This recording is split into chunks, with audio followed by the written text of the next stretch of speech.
acender as luzes aqui, eu nem consegui no meu rosto. Por favor.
Estou vendo um retorno.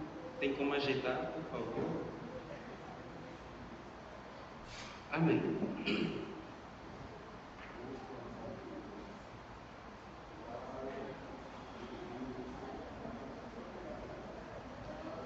Primeiramente, eu gostaria de contar um contexto porque dessa pregação. Um tempo atrás, Deus veio falando comigo de forma grandiosa sobre uma palavra específica que eu vou abordar aqui hoje. E eu pensei que era sobre mim. Tá bom, Deus, eu entendi, eu preciso vigiar. Aí depois de um tempo depois, eu recebi uma palavra falando assim: você vai pregar sobre isso. E eu, meu Deus, como assim? Sou tão maturo. Aí eu recebi. Uma semana depois eu tive um discipulado com o meu líder. E eu falei para ele: Alexandre, eu recebi uma palavra, vou falar sobre isso. Aí, depois de uma semana, na quarta-feira, eu recebi a oportunidade de ministrar hoje. Quando eu recebi a palavra, não me contei com um tema específico. Aí eu estudando, Deus falou comigo sobre um livro que eu li. O nome do livro é esse, Tudo Bem Não Está Bem, da Sheila West. E eu entendi perfeitamente do que Deus queria tratar sobre isso. Então, o tema de hoje é sobre Tudo Bem Não Está Bem. Na nossa caminhada cristã, a gente vai se deparar com obstáculos, com tropeços, com muita dificuldade e também com machucados, ferimentos, frustrações e decepções. E é sobre isso que eu vou falar hoje, vou abordar hoje. Como líder e também como cristão, eu deparei com muitas pessoas que desistiram da caminhada cristã porque não conseguiu gerir um estímulo estressante, cometeu um pecado e não conseguiu mais se levantar, cometeu um erro simples na sua caminhada cristã e não conseguiu mais voltar para o caminho do Senhor. E é isso que eu vou falar sobre hoje. A minha voz está estranha, gente, que eu estou escutando, estou achando bem estranho. Está normal? Amém.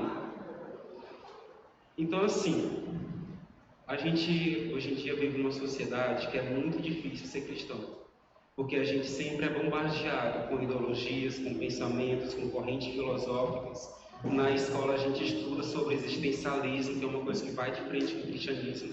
A gente estuda também sobre essencialismo lá de John Locke, lá de Aristóteles, que também vai de contra a fé cristã, porque o essencialismo foca a razão. A gente estuda também sobre o niilismo, que é uma corrente filosófica que parte de frente também com a gente, e também a gente estuda também sobre o absurdismo, que também é outra corrente filosófica que parte de frente com o cristianismo. Então a gente mora nesse cenário, que a gente sempre é bombardeado com correntes, com filosofias, com desejos canais e profanos.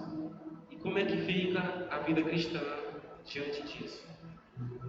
Então, uma coisa que falou muito forte comigo é que às vezes a pessoa comete um pecado específico e ela vai atrás de outro meio para se sentir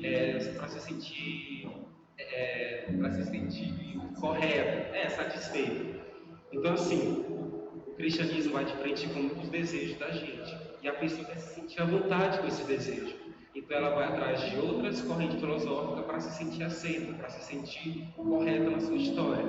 Isso é uma coisa, isso é um pensamento demoníaco. Porque aquilo que vai contra a palavra do Senhor, aquilo que vai contra o cristianismo, aquilo que vai contra Jesus, não é algo que vem do céu, não é algo que vem de Deus. Amém? Gente, eu sei que o tempo está corrido, mas eu gostaria de fazer uma encenação. Mateus, sobe aqui. Diante disso, a igreja se depara com uma coisa que é considerada como o mal do século. O Alexandre ele sabe muito bem disso. A gente pensa que o mal do século é a depressão, mas de acordo com Augusto Cury, é a ansiedade. E muitas vezes a ansiedade nasce de uma pessoa por causa de uma tristeza, por causa de um machucado e um ferimento. Infelizmente, isso também é verdade dentro da igreja. Aqui tem muita gente que acredita que dentro de si tem uma ansiedade. Eu, particularmente, quando tinha em torno dos 14 para 16 anos, era muito ansioso. Aí, depois disso, surgiu uma depressão, comecei a me cortar também. Eu tenho esse histórico também. Eu brigava com a mãe, mas quero morrer. Mas, ansiedade. E vamos supor que o Mateus é um cristão. Ele não é, mas vamos supor que ele é. E Mateus ensina que você está acordando, vai. Finge que você está acordando. Quando o cristão acorda, já começa a perseguição. Porque qual a primeira perseguição do cristão? É a sua mentalidade, é o seu psicológico. Já começa a vir alguns pensamentos de tristeza que faz com que ele vira um refém. Aí diz assim, sintético, você vai estar triste hoje. Aí a pessoa, mas meu Deus, eu mal acordei. Aí vem um pensamento e fala, você não vai nem sorrir hoje. Igreja, quem quer igreja? Você está triste, fica em casa mesmo. Aí ele começa a sorrir, vai sorrir. Ei, pô, não é para sorrir não, calma, lembra daquilo. Você não pode servir esse Deus não. Então, gente, é isso que acontece com o nosso mental. Não sei vocês, mas eu me identifiquei muito com isso no meu passado. Isso a gente chama no final também. Então, assim, gente, essa ensinação é referência à nossa vida cristã. A partir do momento que a gente já acorda, já abre os olhos, já pisa o pé no chão, já começa a se combater. Já começa essa crise de identidade, já começa esse choro, já começa essa tristeza. A gente mal acorda, já começa sobre isso. Até aí vocês estão entendendo? E agora eu vou para a palavra base. Não tem projeção, né? Ok. A palavra base se encontra em Oséias 14. Quem puder abrir, por favor, pode abrir.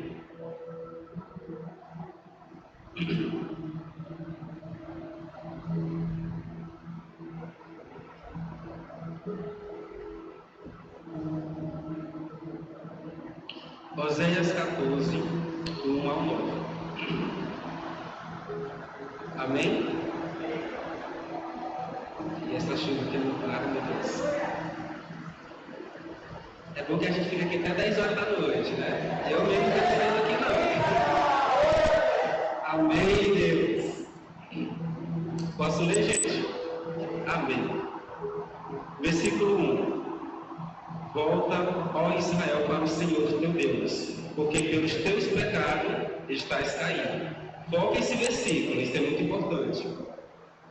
Tende convosco palavra de arrependimento e convertei-vos ao Senhor. Diz-lhe, perdoa toda iniquidade, aceita o que é bom e em vez de novilhos, o sacrifício dos nossos lábios, a Síria já não nos salvará. Não iremos montados em cavalos e não mais diremos a obra das nossas mãos. Tu és o nosso Deus, por ti o órfão alcançará misericórdia. Versículo 4. Curarei a sua infidelidade, eu de mim mesmo os amarei, porque a minha ira se apartou de vós. Sereis para Israel como o orvalho, ele florescerá como o lírio e lançará as suas raízes como o cedro do Líbano. Estender-se-ão os seus ramos, o seu esplendor será como o da oliveira, a sua fragrância como a do Líbano. Os que assentam de novo a sua sombra voltarão, serão vivificados como cereal e florescerão como a vide. A sua fama será como a do vinho do Líbano. E o último versículo, versículo 8.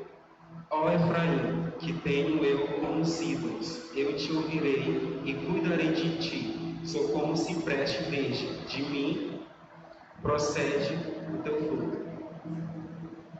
Eu não sei se vocês perceberam, mas aqui Israel tinha cometido um pecado muito forte. A gente já vê isso, aquele pecado de prostituição, de idolatria, entre outras coisas. Daniel fala sobre isso também, aí tem Joel que também fala isso, tem Oséias que fala sobre isso. Tanto que Oséias casou com uma prostituta para representar Deus com aquele povo, casou com a Gomer, teve 3 filhos, e a gente se encontra com isso. No sentido metafórico, fazer uma analogia, hoje em dia a gente se compara com Israel, porque o desejo carnal está tão vivo dentro de nós que a gente acaba se apartando de Deus e se aproximando do pecado. E quando a gente comete esse engano, a gente não consegue mais se levantar. A pior decisão de uma pessoa é não procurar ajuda. Eu, particularmente, no passado, tinha muita dificuldade de procurar ajuda. O touro mesmo sofreu muito na minha mão, que é da época do touro sapo. Meu Deus do céu! Uma vez ele falou que eu enrolava muito, que eu realmente enrolava só para passar o tempo e não confessar nada. E a gente se depara com isso. A gente comete um pecado específico, vem a tristeza, vem a ansiedade, vem o desejo de afastar.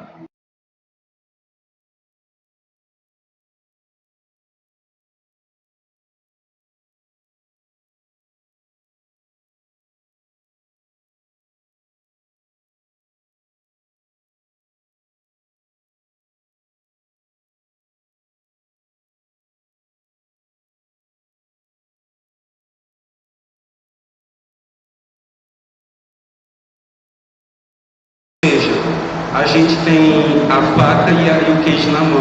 A gente tem toda a ferramenta possível para se aproximar novamente de Deus. Só que a gente acaba sucumbindo ao pecado e se afastando dele mais ainda. Então, como é que a gente se levanta? Como é que a gente pede ajuda? Como é que a gente se arrepende dos nossos pecados e continuamos a caminhar? Eu vou falar sobre isso. Então, assim, eu queria falar alguns passos. O primeiro passo, só um minutinho.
Deus é bom demais.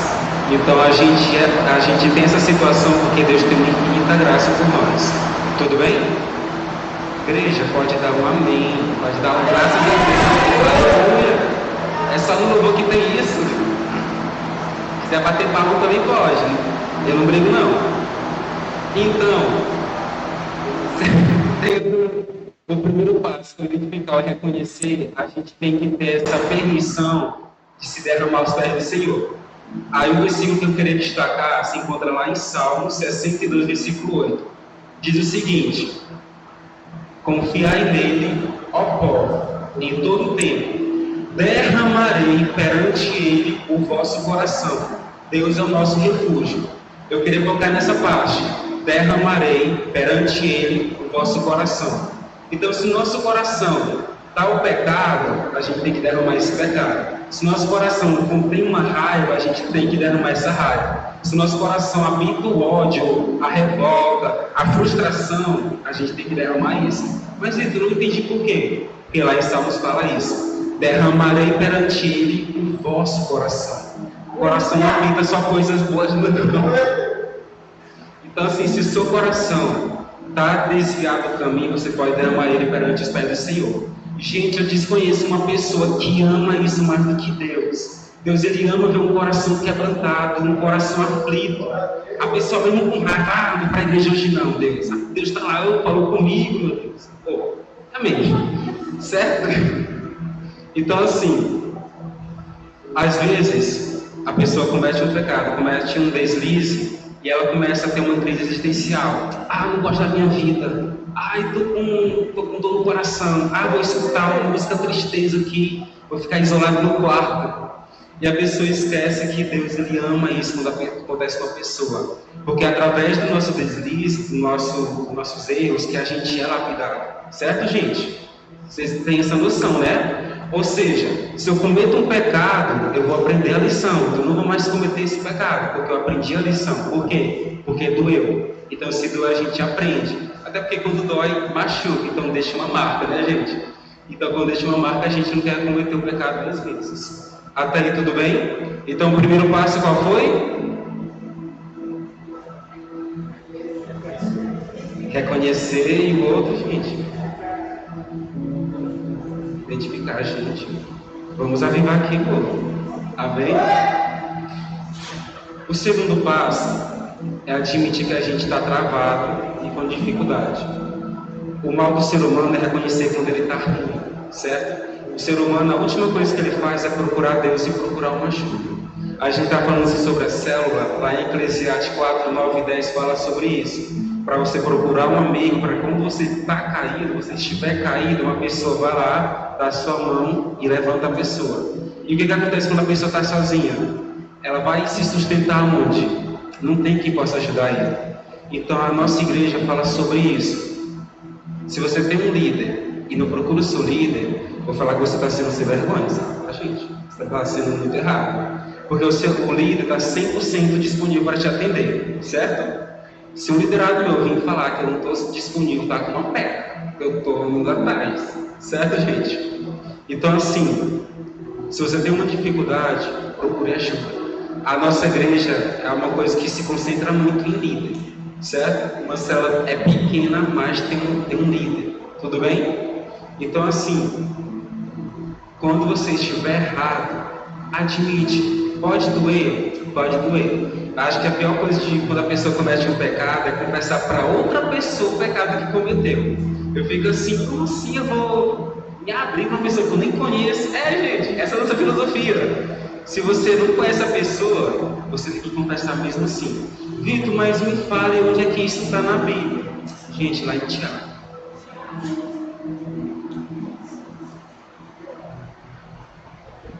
Hoje a gente vai andar muito na Bíblia, vou falando logo.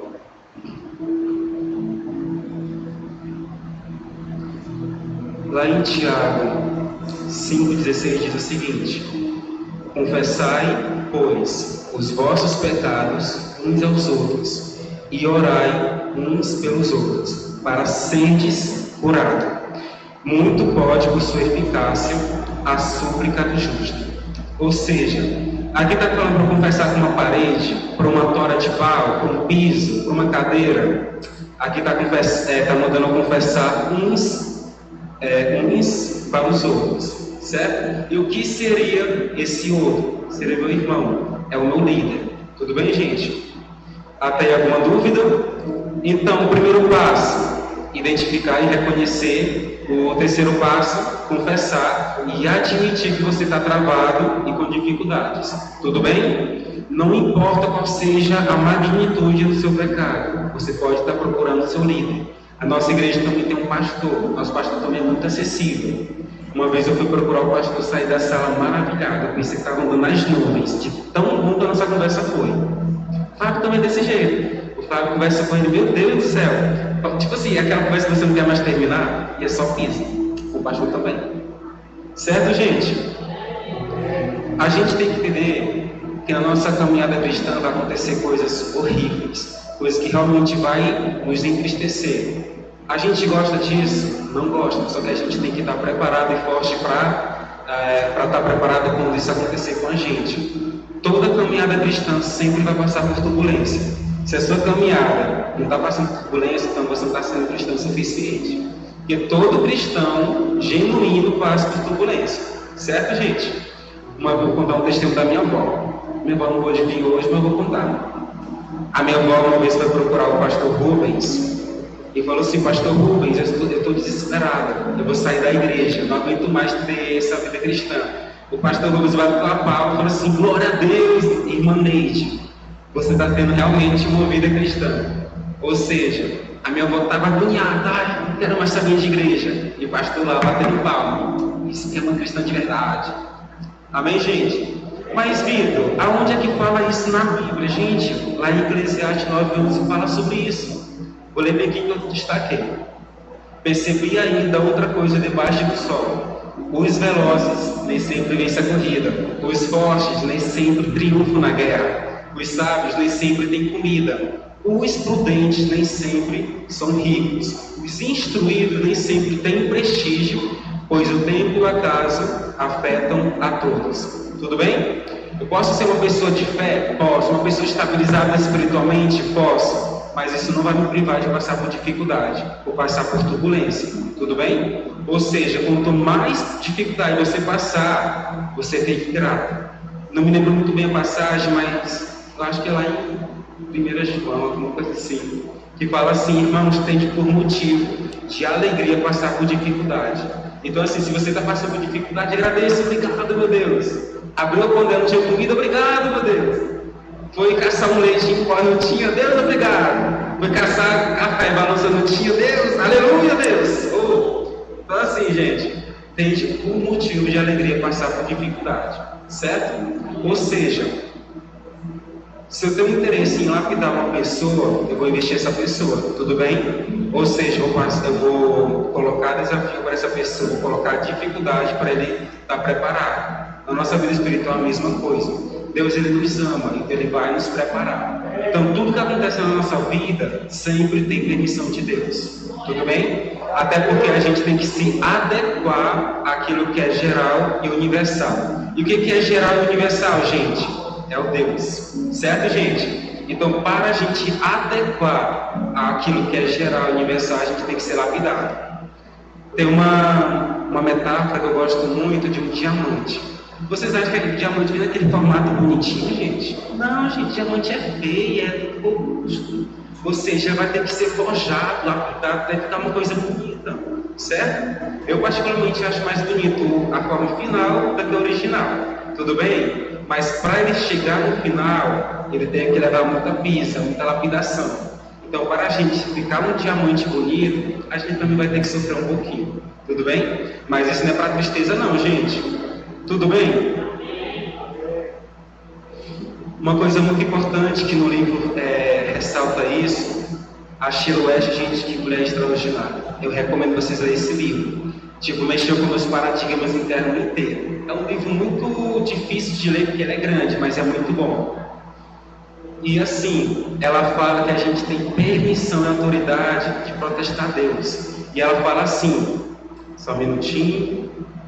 Ela tem uma frase no livro que ela fala o seguinte: quando a gente tem medo de fazer um tipo de pergunta para Deus, de protestar contra Deus, a gente fica sozinho na nossa dor. Então assim, você pode perguntar a Deus: por que isso está acontecendo comigo? Rasga as vestes. Ah, Deus, por quê? Você tem permissão de fazer isso, tudo bem? Então, se está acontecendo alguma coisa com você, chama a Deus. Ele é seu melhor companheiro nessas horas. Agora que a coisa fica interessante, gente. O terceiro passo é a renúncia. E uma coisa muito importante que eu coloquei como subtópico enfrente os seus problemas. Quando a gente não enfrenta nosso problema se amontoa em cima de nós. Porque a gente está sendo fraco, o nosso problema está sendo forte. Certo, gente? Então a gente tem que ter autoridade suficiente para enfrentar o nosso problema. Lá em Lucas 10, 29 fala que Deus nos deu autoridade para pisar em serpente e escorpiões. Gente, que coisa extraordinária! Serpentes e escorpiões são os animais mais venenosos do mundo. E a gente tem autoridade para pisar, sabe? Pegar assim, fazer assim, na autoridade que Deus deu para nós. Fazendo uma metáfora, isso é nossos pecados. Serpentes e escorpiões são nossos pecados. A gente pode pegar, jogar no chão e pisar com autoridade. Tudo bem? Então a gente tem permissão para enfrentar nossos problemas. E eu queria ler lá em Miqueias 7, 8. Gente, é extraordinário. Eu converso muito com meus amigos porque eu sou apaixonado pelo livro de Miqueias. Eu me encontrava num deslize muito forte espiritualmente e eu decidi, eu vou ler Miqueias. Aí eu li, gente, que extraordinário. Recomendo também, gente. Leia a Bíblia, é importante.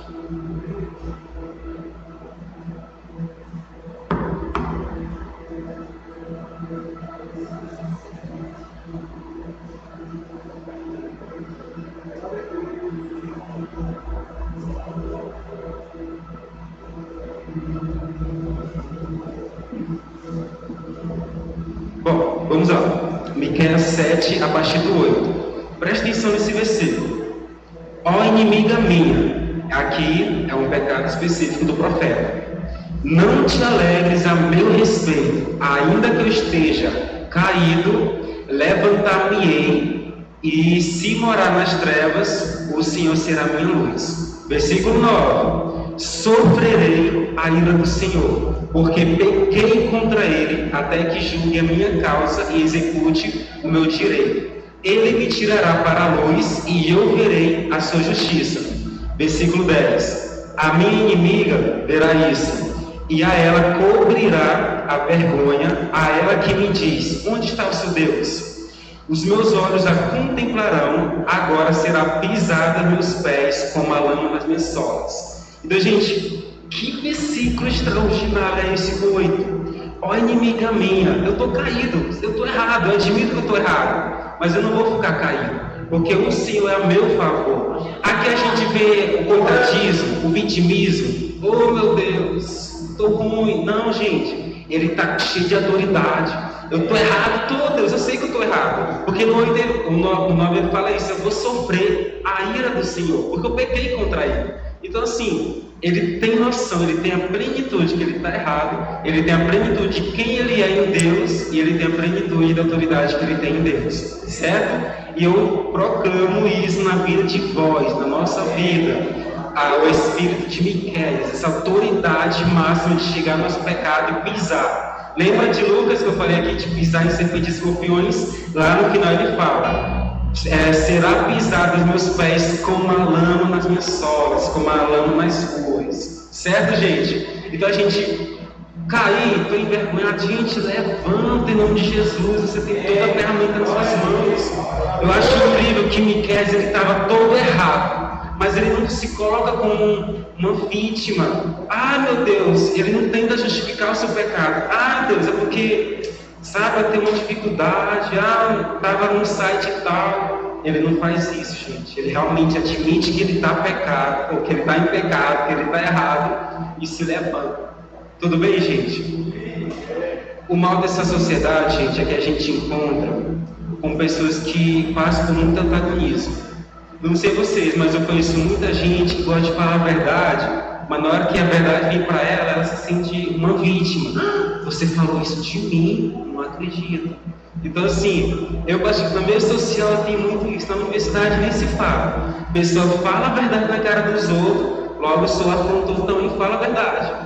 E a pessoa, Vitor, você fala, não acredito. Então, gente, vamos tirar esse espírito de vítima, esse espírito de vitimista, certo? Se você está errado, reconheça o seu erro, não tenha vergonha não, traga para a luz o que está nas trevas. Por fim, o último tópico que eu queria destacar, que é o tema principal da nossa palavra. Tudo bem, não está bem. quando a gente comete um pecado, a primeira coisa que vem é o sentimento de culpa, é a vergonha, é realmente aquele vazio dentro de nós. E, gente, quando isso acontecer com vocês, tem essa palavra na sua mente. Tudo bem, você não está bem. O importante, primordial aqui é você continuar na presença do Senhor. Não importa se você está errado. Ai, dei uma vassoura na minha mãe. Gente, confessa o pecado, gente, não importa. Brincadeira, mãe. É um exemplo, sentido metafórico, certo? Ai, roubei a galinha do vizinho. Gente, continua na caminhada. Ai, xinguei a filha do pastor. Gente, continue, gente. Amém? E uma coisa muito importante que eu queria destacar aqui em Oséias 14:4.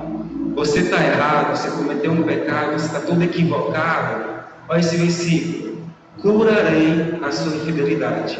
Eu de mim mesmo os amarei, porque a minha ira se apartou deles. Então, assim, quem é que dá cura para nós?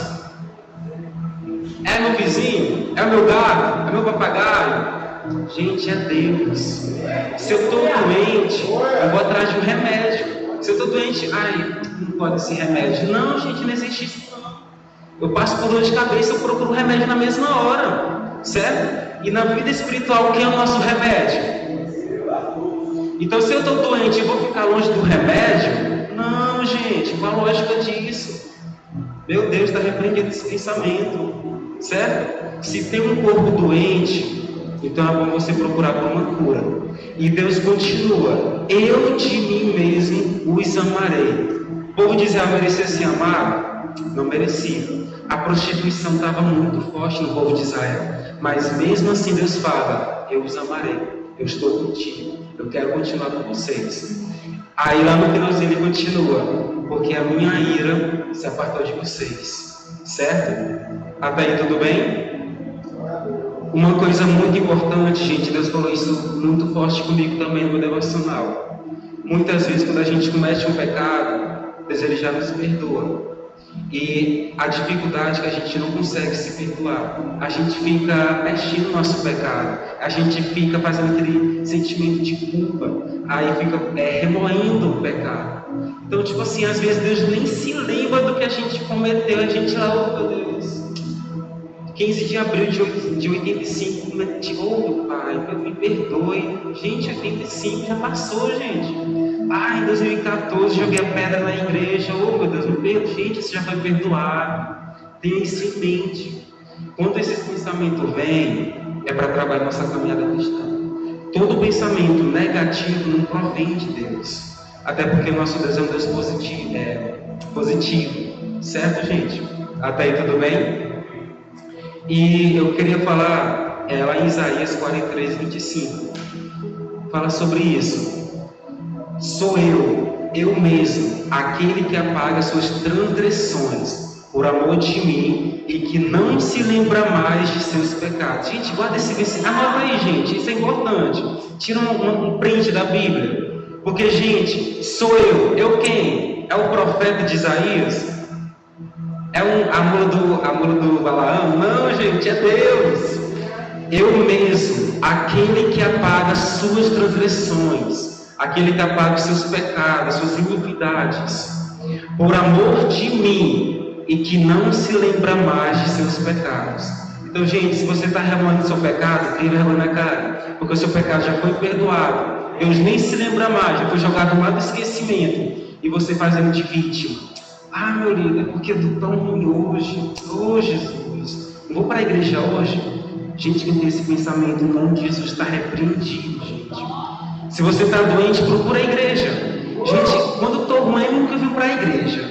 Tem vezes que eu estou com cara fechada, mas eu estou aqui na igreja. Não quero ficar em casa quando eu estou ruim, não. Certo, gente?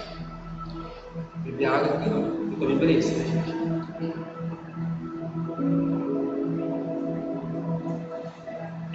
Continuando, o foco primordial, gente, ressalto, o foco primordial, o crucial, o mais importante é você permanecer. Não importa qual pecado você tenha cometido, qual tristeza que está te avassalando, o que está mexendo com o teu psicológico, mental, emocional, não importa. O importante é permanecer, certo? Mas Vitor, aonde é que fala isso? Gente, João 15,4 fala isso. Permanecer em mim e eu permanecerei em vós. Ou seja, aqui está mandando a gente rezar Maria. Está repreendido isso. Aqui está mandando a gente ir até o monte descalço. Aqui está mandando a gente permanecer. Aí, por consequência, se eu permanecendo, Cristo permanece em mim. Amém, gente? Então, o foco principal aqui é o permanecer. Ah, estou errado, estou pecando. Gente, permanece. Porque se você está errado, você permanecendo, você consegue vencer. Porque se eu estou errado, eu me afastar da cura, eu não vou conseguir vencer esse maligno que está me incomodando. Certo, gente? E por fim, o último versículo eu queria destacar também em Efésios 1,7. Nele temos redenção por meio de seu sangue, o perdão dos teus pecados, de acordo com as riquezas da graça de Deus. Então, pelo sangue de Jesus Cristo lá na cruz, a gente é perdoado. Uma vez veio um espírito muito forte falando disso. Não importa o meu pecado do passado, o meu pecado do presente e o meu pecado do futuro. Tudo já foi pago lá na cruz do Calvário. Então não adianta eu sofrer por precipitação, porque tudo já foi jogado lá no esquecimento. Até o pecado de amanhã, nem sei o que vai acontecer amanhã, nem sei se eu vou almoçar amanhã, já foi perdoado tudo. Certo, gente? Então, por meio do sangue de Jesus, a gente tem redenção. E uma vez também no meu devocional é uma coisa muito forte. Quando eu me coloco como vitimista, quando eu me afasto de Deus por causa do meu pecado, eu estou falando que o sangue derramado lá na cruz do Calvário não foi válido. Eu estou falando que Jesus morreu na cruz em vão. Porque qual foi o foco primordial da morte de cruz? Foi a nossa salvação, a nossa redenção. Então, quando eu falo, não, Deus, pequei demais, não quero mais não, eu estou falando indiretamente que a morte de cruz não foi válida para mim. Então, gente, vamos repreender tudo isso. Eu, no meu devocional, Deus falou sobre a mulher do fluxo de sangue. Gente, isso é tremendo. Vocês, todo mundo conhece a parábola, certo? Quem não conhece, vai conhecer agora. Uma mulher enferma, passando por muitas doenças, ela fica sabendo que Jesus está passando na rua. Desesperadamente, ela enfrenta a multidão. Ela sai empurrando, dando um chute na multidão para enfrentar a multidão para chegar até o Senhor. A multidão era tão grande que ela não conseguiu chegar e tocar na pele de Cristo. Então ela tocou aonde? Tocou na túnica, tocou nas vestes. E Jesus fala: epa, de mim saiu um poder. Não foi um toque normal. Quem foi que me tocou? Aí os discípulos falam: Jesus, a multidão atrás do Senhor. Foi um toque diferente. Ele reconhece que foi a mulher do fluxo de sangue. Então, gente, qual o sentido disso? Quando eu toco em Jesus, ele não fica sujo. Sou eu que fico limpo. Certo, gente? Então vamos enfrentar a multidão, vamos enfrentar os nossos pecados e tocar em Cristo. Não tenha medo de se sujar não, porque você vai ficar limpo. Certo? Se eu estou sujo, vou tomar banho, eu vou continuar sujo? Não, gente, eu vou ficar limpo. Então vamos se banhar da graça de Deus. Eu não sei vocês, mas eu quero estar nessa tempestade, nessa chuva. Então aqui, Deus, amém, Pai. Amém, gente? Antes de eu vir para cá, Deus falou uma coisa grandiosa comigo. Ele falou assim: Vitor, ou eu vou descer na igreja, eu vou trazer a igreja para o céu.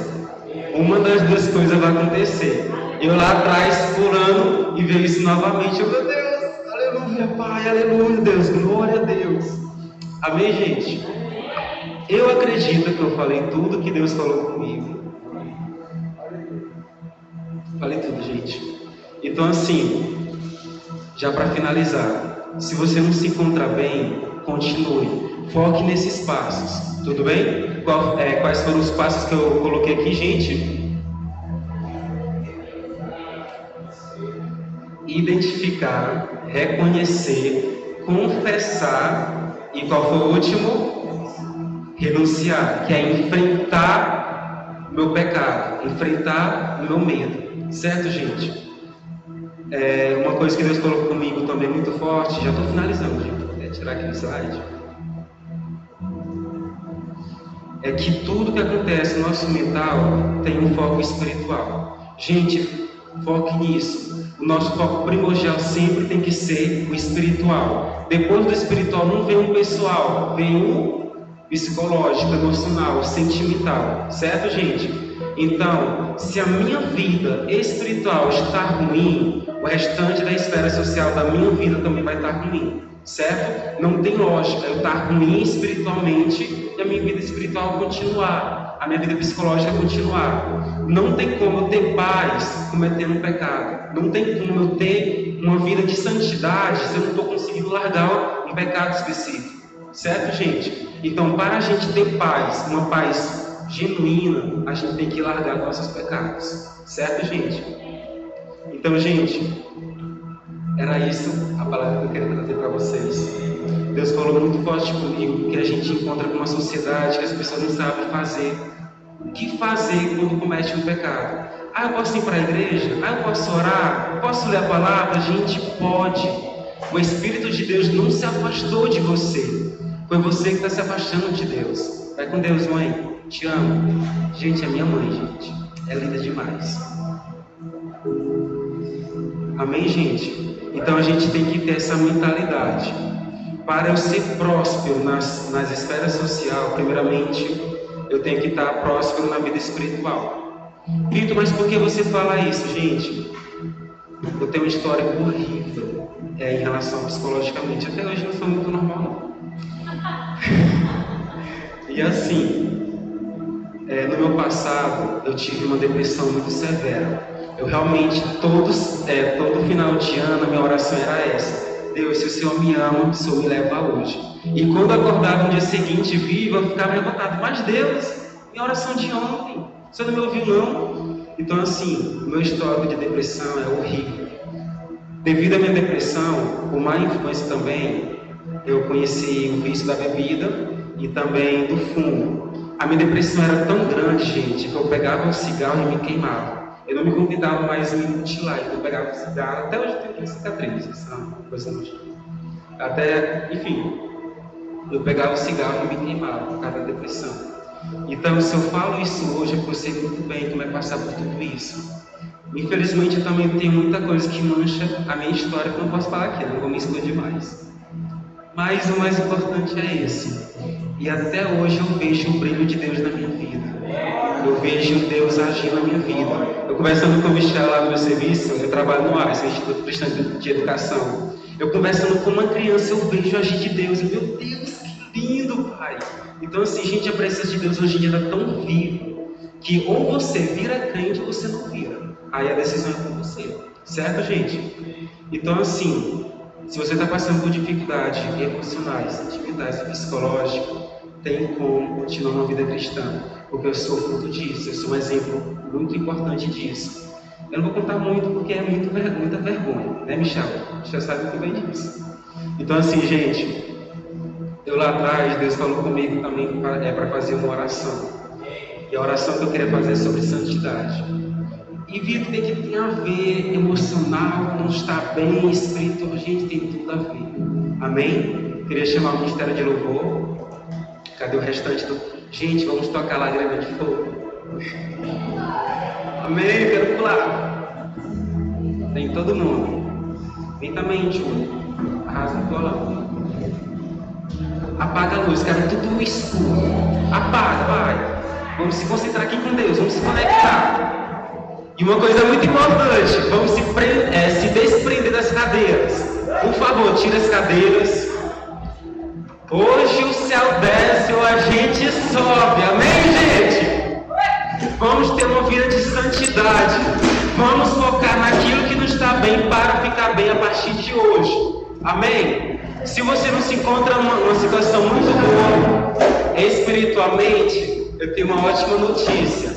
Hoje você consegue a estabilidade. Eu gostaria de chamar toda pessoa aqui para frente, tem espaço suficiente. Gente, uma coisa importante. Culto passado, Deus falou de forma grandiosa comigo sobre comunhão. Eu lembrei da família de Cornélios, que estava esperando por Pedro. Pedro vai na casa de um gentil, e o que acontece depois, gente? acontece um grande avivamento na casa de Cornélio. As pessoas começam a falar em línguas estranhas, o fogo começa a descer. Mas por quê? Porque estavam em comunhão. E hoje a gente também está nesse estado de comunhão. Amém, gente? Então, se você não está com uma vida boa, bora consertar hoje. Se você tem dificuldade para confessar seu pecado, vamos repreender e procure o seu líder ou a sua líder. Certo, gente? Então, tem mais alguém lá atrás? Se tiver, podem vir aqui. Vocês dois também vêm. Vem, Kalen. Cuida, rapaz, vem pra cá. Todo mundo. Rian, não renuncie isso, Rian, vem pra cá. Vou mandar uma coisinha atrás de ti. Gente, é família, a gente tem intimidade. Estão em casa, né? Então. Amém?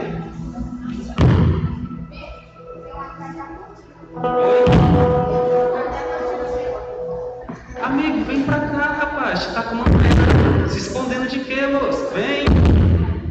Aqui, ele vai atrás desse menino, vai. Traz ele pra cá. Gente, então eu vou começar a oração sobre santidade. Certo? O Ministério de Louvor vai tocar. Me perdoe por ter sido muito liberal aqui, porque eu gosto de me sentir em casa.